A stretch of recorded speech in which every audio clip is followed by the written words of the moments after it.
Hello, my name is Michael Parker, and welcome to Antidote, the show that introduces you to the people that you need to know and the stories you need to hear in the 21st century. Today we're speaking with Los Angeles-based author Dave McGowan.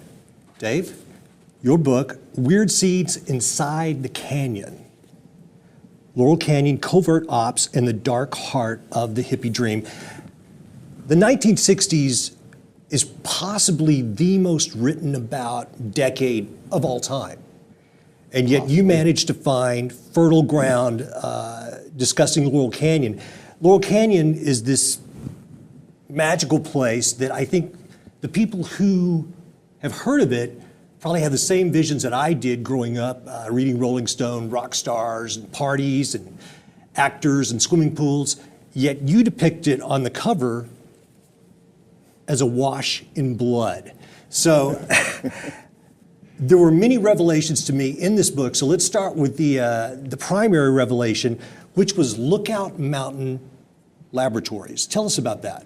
Lookout Mountain Laboratories was a top secret U.S. Air Force installation nestled up in Laurel Canyon, the existence of which remained unknown until fairly recently, even within the conspiracy community.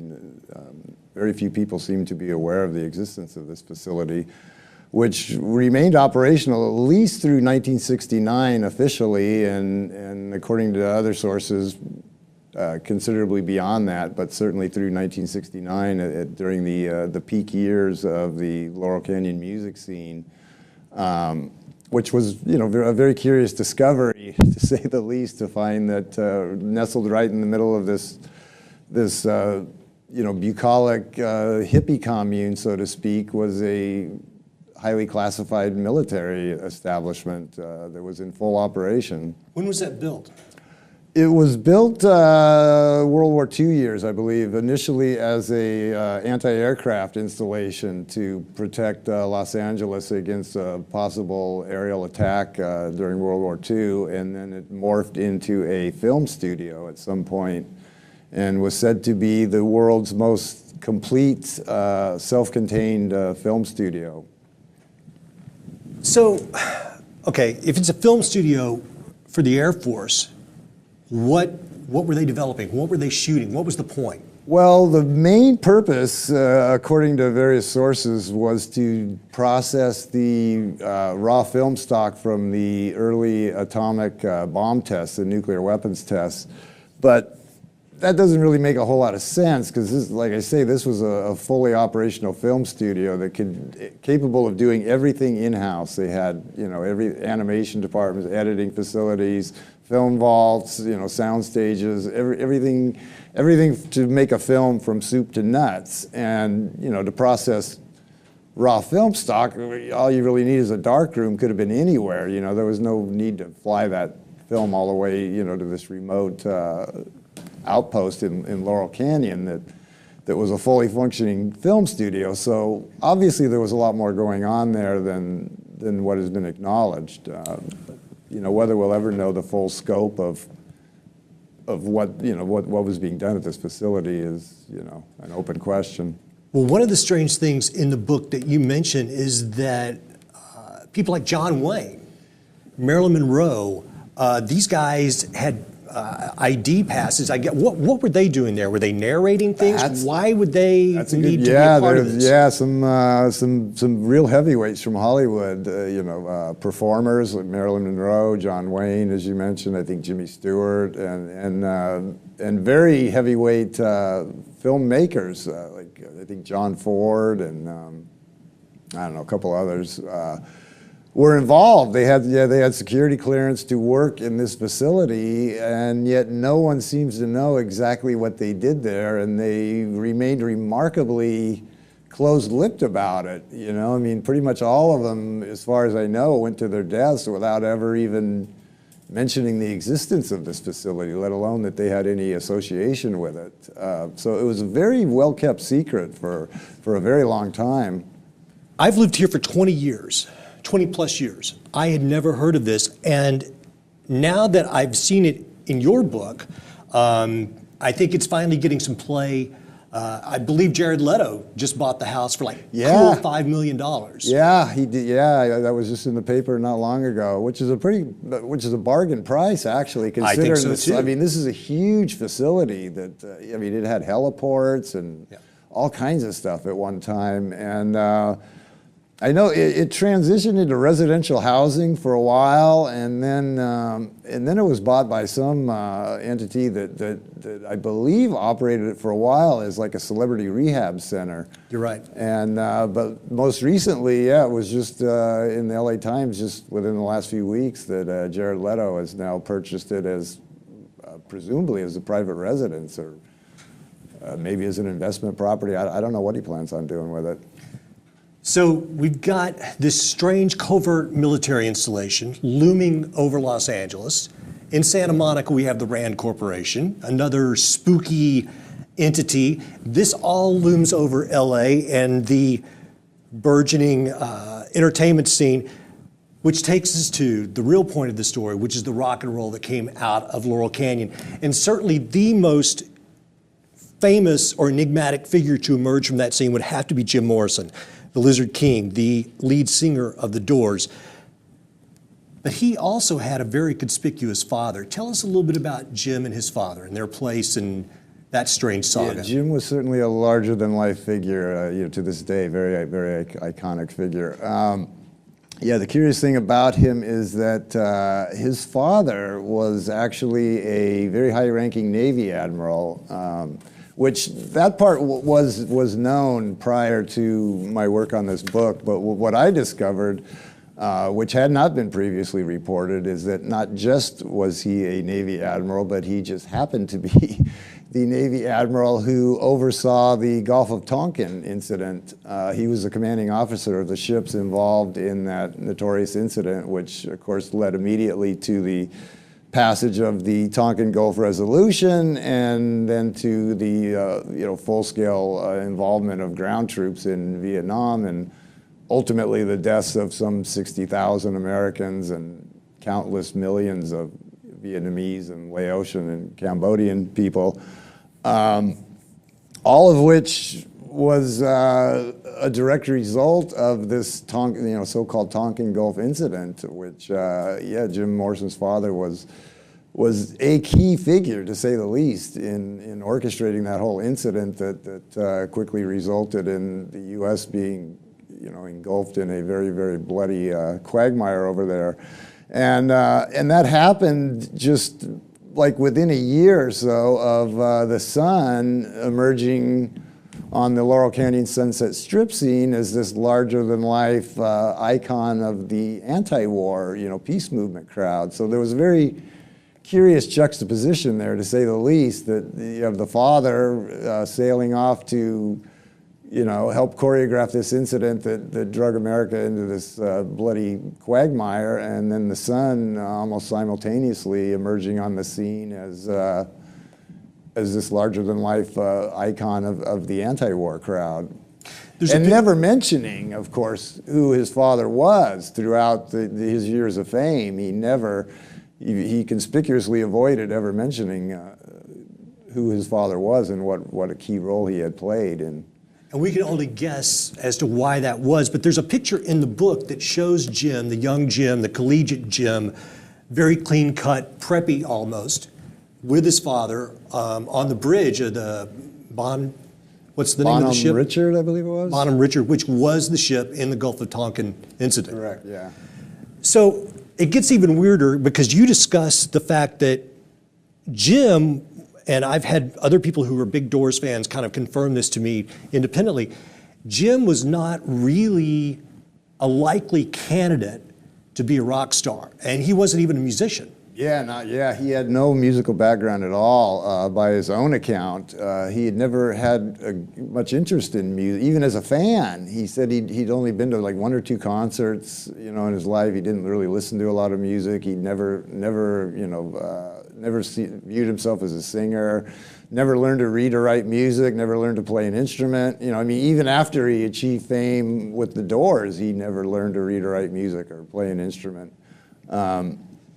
yeah, and you know, by his own account, he you know, was not, he'd had no musical training and had never viewed himself as a, you know, musician or singer-songwriter. And as you say, not long before he emerged as this figure that we see here, yeah, it was a very much different Jim Morrison, very clean-cut, collegiate, almost unrecognizable. You know, seeing his father off as he was about to leave, I think sailed out of San Diego for the Gulf of Tonkin, and yeah, and within a year he had completely transformed himself physically and emerged as this rock star, just out of nowhere. I mean, it's just an amazing physical transformation and an amazing transformation from someone who had expressed no interest in music whatsoever to, you know, just like overnight becoming this huge international star. He was, the Doors, the whole scene that they emerged from, largely considered to be the leaders of an anti-war movement. Obviously, we know what happened with the Doors as they continued, but what blew me away, Dave, Jim died the same day his father gave a speech on the decommissioning of the ship that he was the rear admiral on during the Gulf of Tonkin. Yeah. Yeah, it was yeah, very strange. That's really weird. Very strange timing, yeah, to say the least. It's almost like both of their missions were done. Yeah, to some extent, yeah. Yeah, I mean, Jim Morrison was just a fascinating guy, you know. I mean, in a very short period of time, from like 1964 to 1971, there were like 3 separate Jim Morrisons, really. I mean, he just had a remarkable ability to reinvent himself, you know, from this clean-cut collegiate kid to this, you know, this Greek god rock star, yeah. And then in the later years to a very overweight, heavily bearded, reclusive poet. You know, and you look at pictures of Jim in these 3 eras, and which were very, you know, close together in time, and he looks like 3 completely different people. It's extraordinary, really, the capacity he had to reinvent himself, which is one thing that's given rise to various theories that he didn't actually die in Paris, but reinvented himself once again and went on under a new persona, which is not beyond the realm of possibility. But it's one of those things that I never gave too much thought to. I didn't buy it, but after having read your book, having spoken to other friends who are Doors devotees, who knows? Jim Morrison, amazing rock and roll performer. Let's move on, because there were so many bands that emerged out of the Laurel Canyon scene. And one of the things that we're going to find that is the primary premise of the book is almost all of these bands had within their family background military intelligence, some form of military ties, political ties. I'm going to name some of the bands out of Laurel Canyon because there's so many. The Byrds, the Doors, Buffalo Springfield, the Monkees, the Beach Boys, Steppenwolf, Love, Frank Zappa and the Mothers of Invention, the Turtles, the Mamas and the Papas, the Flying Burritos Brothers, the Eagles, America. There was the singer-songwriters, Jackson Browne, Joni Mitchell, James Taylor, Linda Ronstadt, Carole King. It's nuts. Yeah, it's amazing how much talent poured out of such a tiny geographic area over such a very short period of time. It's remarkable. One of the things I was going to ask you, just so people get a grasp of what we're talking about here, I'm going to ask you about a couple of people, and you tell me what their relationship was to these military backgrounds, because some of these people were, I couldn't believe it. Papa John Phillips of the Mamas and the Papas. He was the son of a career Marine Corps officer who also various other members of his family were very closely tied to the military as well. His mother, his older sister, and his first wife were all career Defense Department employees. So, I mean, pretty much his entire family, everyone around him was a career military person, mm-hmm. And he himself was initially prepped for a military career. I believe he was a West Point appointee or Annapolis, one of the two. I get confused because so many of these people have such very similar backgrounds. So yeah, his entire family pretty much was from the military background, and not only that, but his first wife was also a direct descendant of John Adams, the second president of the United States, which is another thing that you will find is that some of these people, in addition to having a military or military intelligence background, a lot of them kind of come from what we could call like royal sort of blue blood bloodlines, so to speak. That's another commonality that a lot of these people share. Well, speaking of blue bloods, the most unlikely person, David Crosby, of Crosby, Stills, Nash and Young, and he was in the Byrds as well. He was in the Byrds. Talk about David Crosby, because he's an enigmatic character. Yeah, he was a Byrd, one of the founding members of the Byrds, the original members, and the guy who emerged as the biggest star. I mean, the name that we remember today, most people don't remember Gene Clark and Chris Hillman and even Roger McGowan and Gene Clark is and the drummer was Michael Clark. Most of them are, unless you're a real hardcore fan of that era, they're long forgotten. But David Crosby, of course, still lives on as an iconic figure. And like a lot of the people, most of the people who emerged from that scene as the big iconic figures, he has a very curious family background. Yeah, his full name is David Van Cortlandt Crosby. And he is a direct descendant of three interrelated families: the Van Cortlandts, the Van Rensselaer, and the Van Schuyler families. And if you look them up, bounce around Wikipedia for a while, you will find that his family tree includes just people occupying virtually every position of prominence that you can imagine, back to the founding of the country. Revolutionary War generals, Civil War generals, judges, senators, congressmen, governors, just everything short of the president. Various members of his family have occupied for well over 200 years now. So yeah, definitely a blue blood type of family. And his father, did naval intelligence work during World War II. So. Well, Stephen Stills in the same band was an interesting character as well. Stephen Stills was actually in Buffalo Springfield. Yeah, they were like they were kind of the first two out of the gate, the first two kind of folk rock bands that really set this whole thing off. And of course they then later joined forces as Crosby, Stills, and Nash, but.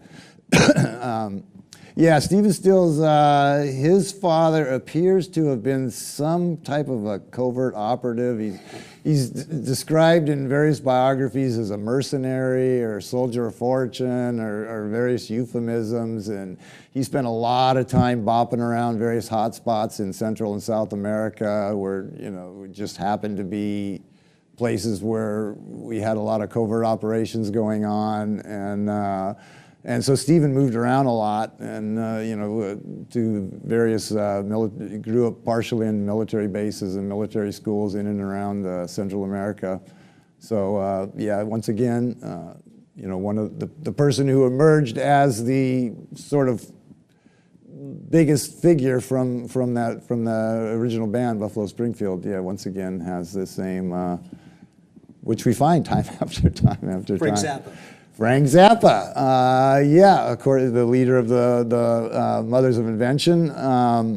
Not a band that ever really achieved the commercial success and popularity that a lot of these other bands do, and still to this day, you won't really hear much of their music on the radio, almost never, but yet a hugely influential with other musicians, just viewed as a incredible musician. Yeah, incredibly talented guy. We wore all the hats. Songwriter, musician, producer, arranger. He could do it all. Phenomenally talented and influential guy, and also he started up a couple of record labels in Laurel Canyon. That's right. And introduced a lot of the other. He was the guy who got a lot of other bands their start. Alice Cooper.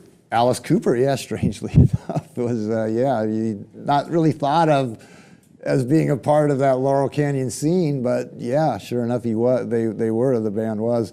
But Zappa's father was a chemical warfare engineer, initially assigned to the Edgewood Arsenal, which is where Frank was born and spent the first 7 years of his life. They actually lived in military housing on the base, and he went to school and lived the first 7 years of his life at the home of U.S. chemical warfare, strangely enough. So, yet again, rather curious, family background. Just a few more, because we've got much to cover, but Jackson Browne, Graham Parsons, America. America, all three of them were sons of Air Force officers who met on a Air Force base in the UK that was known as being an intelligence outpost. So all their fathers were most likely Air Force intelligence officers. They were certainly Air Force officers. And they first got together on a military base. Jackson Browne was born on a military base in post-war Germany during Reconstruction. His dad was one of the, likely an OSS operative, with that being the organization at the time, prior to the CIA, that was in charge of Reconstruction efforts and the denazification process in post-war Germany, and that's where Jackson Browne was born. And I don't remember, I think you mentioned another one, but I'm not sure. Graham Parsons, another kind of blue blood type character in a way. He was very much of a blue blood, yeah. His family originally owned the majority of the citrus groves in Florida and Georgia, and a very, very wealthy clan that also included the Hershey family and the founder of the Hershey's chocolate empire. So yeah, once again, he came from a very, very blue blood family that had deep roots, going back to the founding of the country. And his father, who he didn't know for all that long, because he died when he was fairly young, shot, listed as a suicide, although that's kind of questionable. And he was military. He was, I think, a fighter pilot. And then the guy who actually raised him, Robert Parsons, who gave him his name, his adoptive father, appears to have been an intelligence operative also. He was very closely involved with training exile Cuban groups in Florida Everglades to topple the Castro regime. And it's not a big mystery who was in charge of running all those operations. So if that's what his father was doing, then obviously he had some kind of a CIA connection. So.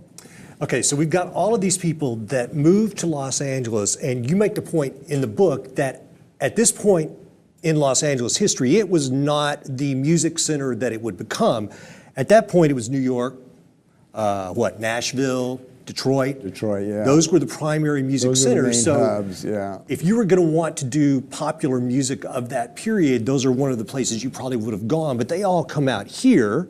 Many of these people actually know each other. They went to school together, or they're on the various army bases, and then they put together bands.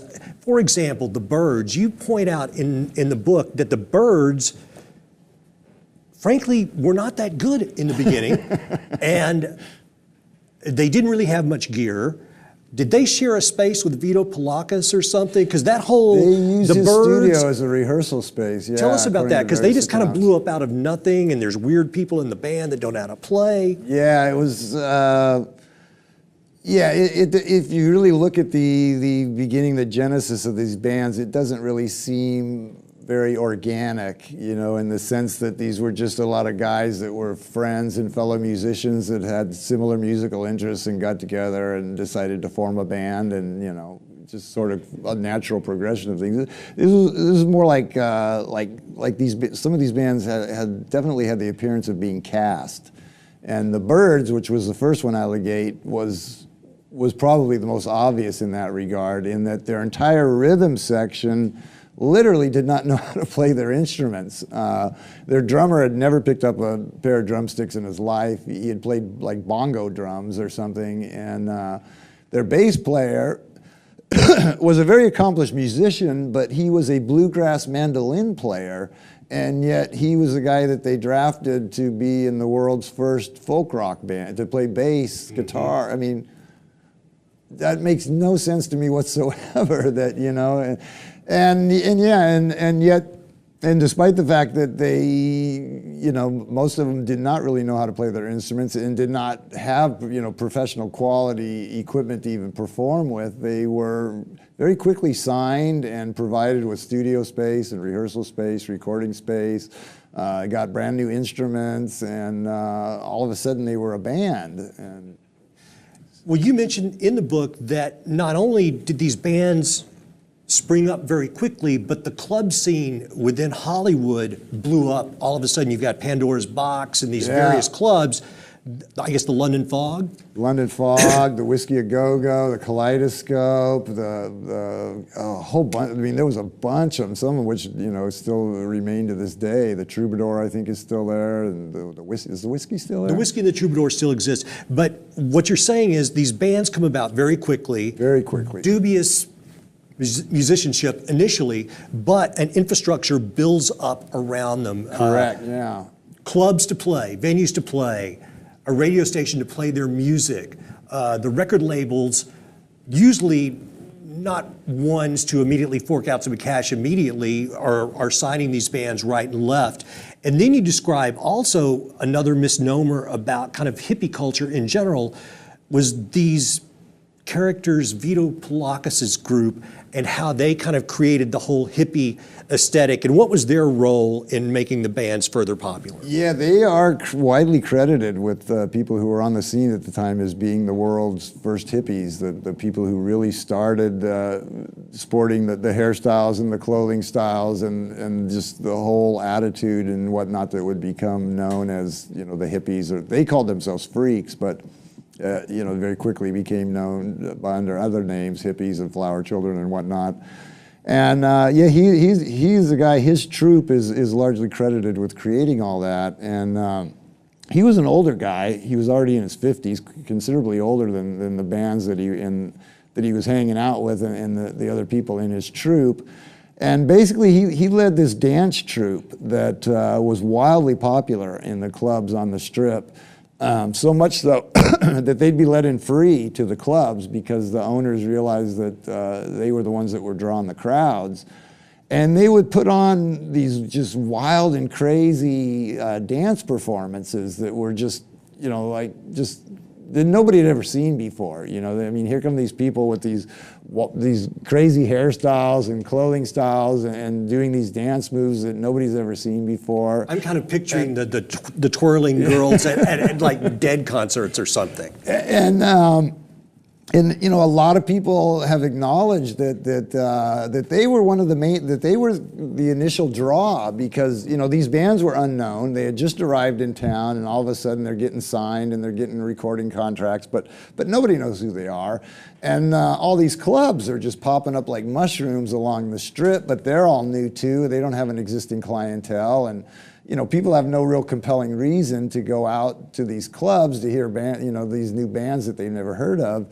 And one of the things that really drew the crowds initially and that put these bands on the map was this hippie dance crew that would go out and dance at all of their performances and draw the crowds in because it was very heavily publicized that you know, if you go out to these new clubs, you can see these crazy dancers doing all these wild things, and they serve the additional purpose of creating a big distraction so that people didn't necessarily notice that the music being played on the stage maybe didn't sound quite as good as it did on the radio. Well, okay, so in the clubs, which sprang up immediately, we've got these freaks, which basically kind of set the tone for the hippie movement, which didn't really start in Haight-Ashbury. It started here in Los Angeles.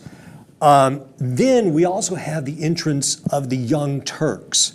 Explain to us who the Young Turks are. Yeah, that was the other factor. The Young Turks were the young, up-and-coming Hollywood crowd. You know, the beautiful people of Hollywood who were on the rise. People like Jack Nicholson,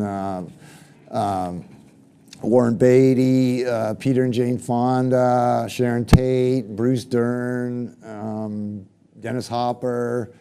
various others who I can't think of their names right now. But anyway, they were all very much a part of the scene too, and a lot of them lived in and or hung out in Laurel Canyon and had a very, very close symbiotic relationship with the musicians of Laurel Canyon. And they were the other big factor in drawing people out to these clubs, because it was also publicized that they were there. And so, you know, the initial attraction of these clubs when they first started opening up was, number one, to see these crazy hippies, you know, doing these wild dance moves on the dance floor, and the opportunity to possibly rub elbows with Steve McQueen or Jane Mansfield or, you know, these young glamorous Hollywood stars. And like I said, and that was also publicized, that these stars were out, you know, hitting these clubs. And so those are two of the main factors that the Young Turks and the Freaks helped put these bands really on the map initially. Well, strangely enough, the coincidences continue, because most of these actors that you're discussing had the same military intelligence backgrounds. Yeah, they're very curious. Yeah, Dennis Hopper acknowledged not long before his death that his father had been a career intelligence officer, beginning with the OSS, continuing with the in his official bios, he's described as like a farmer and a postman or something like that. But Hopper actually acknowledged that his dad was in fact a career intelligence officer. And Bruce Dern. Bruce Dern, he was very tightly connected to the political establishment. His godparents were Eleanor Roosevelt and who was it, the perennial Democratic presidential candidate that never made it, Adlai Stevenson or something like that? You're right. And his uncle was a former like Secretary of War, I think, who also happened to be a Skull and Bonesman. Around the same time as one of the Bushes, I believe. Not surprising. So yeah, Bruce Dern seems to be very, very tightly wound into the political power structure. So that just reminded me, while you were describing some of these people, back to Vito Polakis, who was the head of the Freak/Hippie group. He was related to the Rockefellers. He was related to the Rockefeller family by marriage, yeah. Dirty hippies, Rockefellers. Yeah, they go together, don't Absolutely. they? I mean, when you think of hippies, you always think of the name Rockefeller, Sure. right? So yeah, strangely enough, this guy who had virtually faded from memory. I mean, it was very hard when I first started researching the book to find any information on him at all. His profile has been raised now. He has his own Wikipedia page, and there's like websites out there that feature his artwork, because he considered himself an artist. He was a sculptor. He actually taught sculpting classes also, and had a celebrity clientele. People like, I'll bet he did. Mickey Rooney, Jonathan Winters, and some big Hollywood names that he was connected to also. And but yeah, he was related by marriage to the Rockefeller clan of all people. So yeah, I mean, anything that's ever come up in the conspiracy world, whether it's Masons or Rockefellers or Rothschilds or Skull and Bones, or one of the people in this book is connected to it. One or more of the people in this book it's amazing how all of these names and themes just seem to pop up throughout the book. Well, this is the perfect time for the entrance of Charlie Manson. Charlie Manson. Now, this guy shows up from Northern California, right?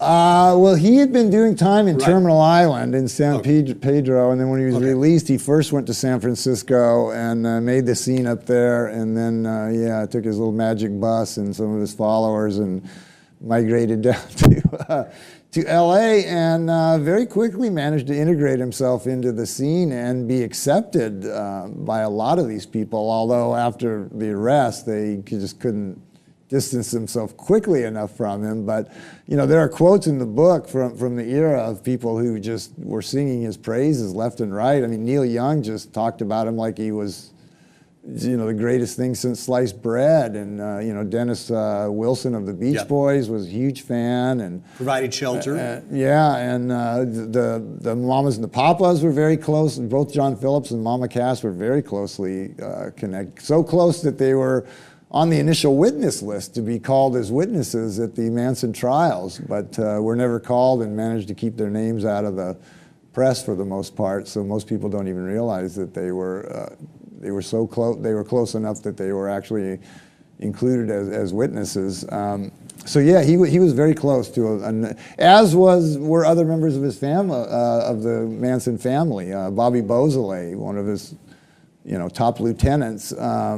Played in Love, right? Yeah, he was actually one of the rhythm guitarists for what would become Love. They were Grassroots at the time, and then they changed their name to Love. And right behind us here, and yeah, he was one of the original. There were two rhythm guitarists initially, Brian McLean and Bobby Beausoleil, and Bobby ended up getting cut in favor of a guy whose name I already forgot, even though I just said it.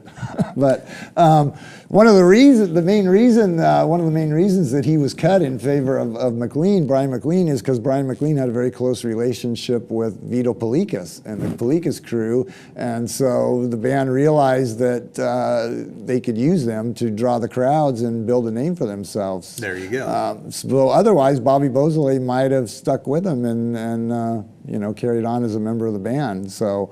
Yeah, the Manson family was very, very tightly integrated into that whole musical scene, and accepted as a peer, accepted as a fellow singer. I mean, Dennis Wilson, the Beach Boys stole one of his songs and retitled it and released it. So. And Guns N' Roses did one of his songs in the 90s. I am not part of Team Manson at all. I could never understand people, young girls especially, wearing the Manson T-shirts and stuff in the 80s and 90s. Like, I was not down with that at all. A lot of the 90s bands were, Axl Rose used to wear his T-shirts some of the, who was it? Trent Reznor, Nine Inch Nails, recorded the Downward Spiral in the Death House because he wanted to get the right vibe for the record or something. Dave, supposedly. I'm not really down with serial killers.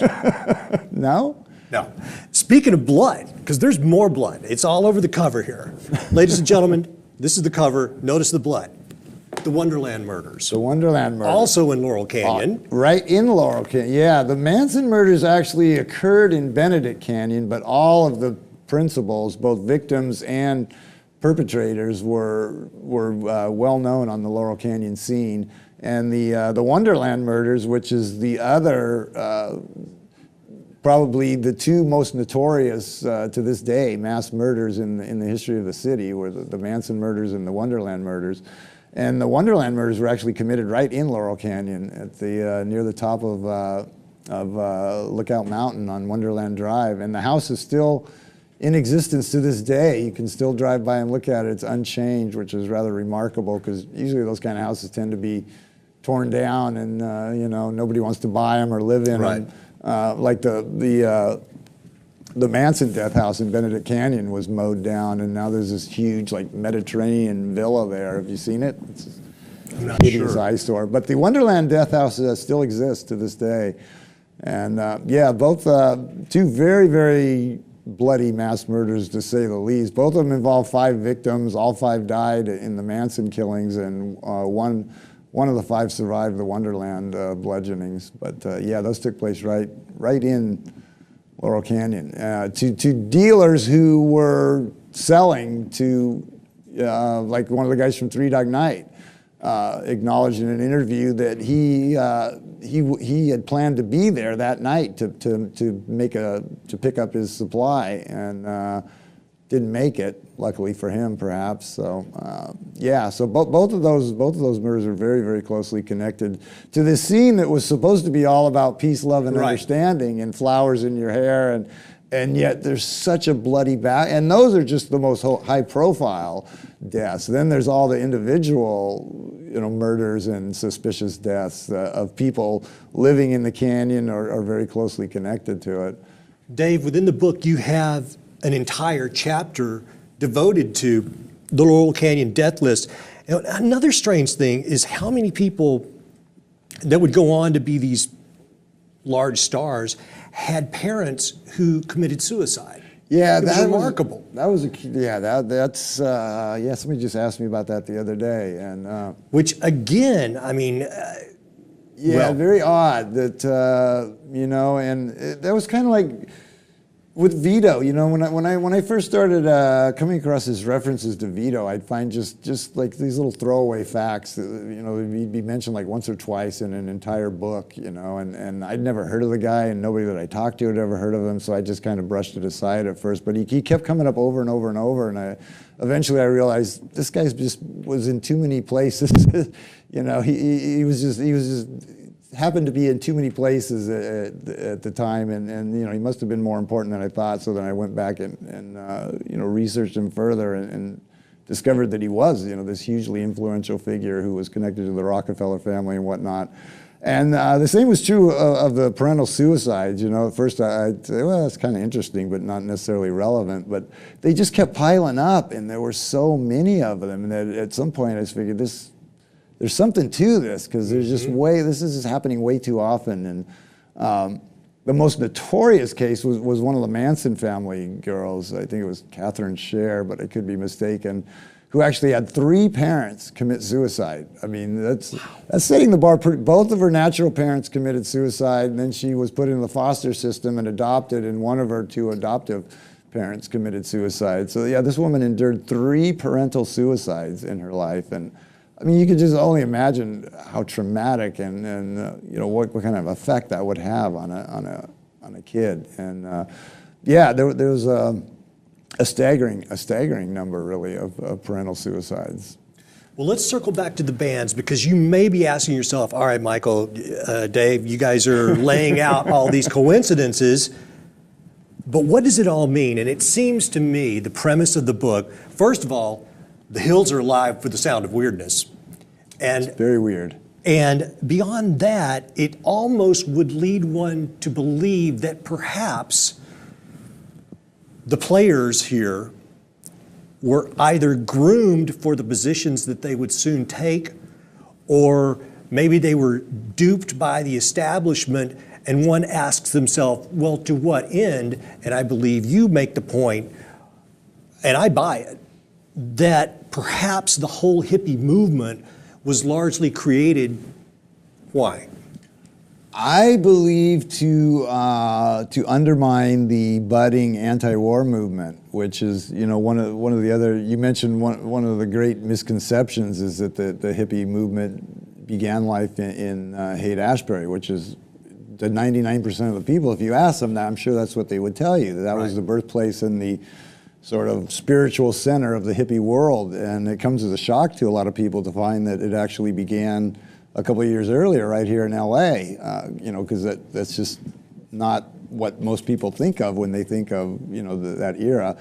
And the other great misconception is that the hippies were synonymous with the anti-war movement, but that wasn't the case initially. There was a anti-war movement already in existence, primarily on college campuses, that was centered around, you know, these very conservative, well-educated, straight-laced college professors, and they're equally people you might have taken seriously. Yeah, people that you might have taken seriously, and then suddenly they were replaced with these long-haired, bearded, bead-wearing, slogan-spouting, you know, LSD taking, and just, you know, these people who everything about them, from their hairstyles, their clothing styles, their lifestyles, their, you know, the free drugs and free sex and the whole lingo that developed around them, just must have seemed. I mean, these people might as well have been from Mars to you know, people in mainstream America.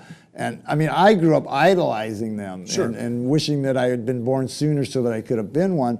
But at the same time, I can see how that would be a much less effective face to put on the anti-war movement than what was originally on there. And there are quotes from people who were part of the original movement questioning whether, is this some kind of a government operation? Where are all these hippies coming from all of a sudden? And well, Dave, we're talking about all these enlistment age young men, lots of drugs, lots of sex, underage girls.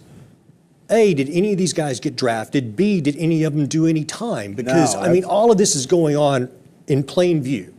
Yeah, that's another big clue that this may not have been. I mean, if these people were enemies of the state who were a thorn in the side to authorities and stuff, then, the state had vast resources to bring them under control, and it wouldn't even have it required like very heavy-handed tactics. There was a draft in place. That's what the whole counterculture was all about, was, you know, opposition to the draft largely.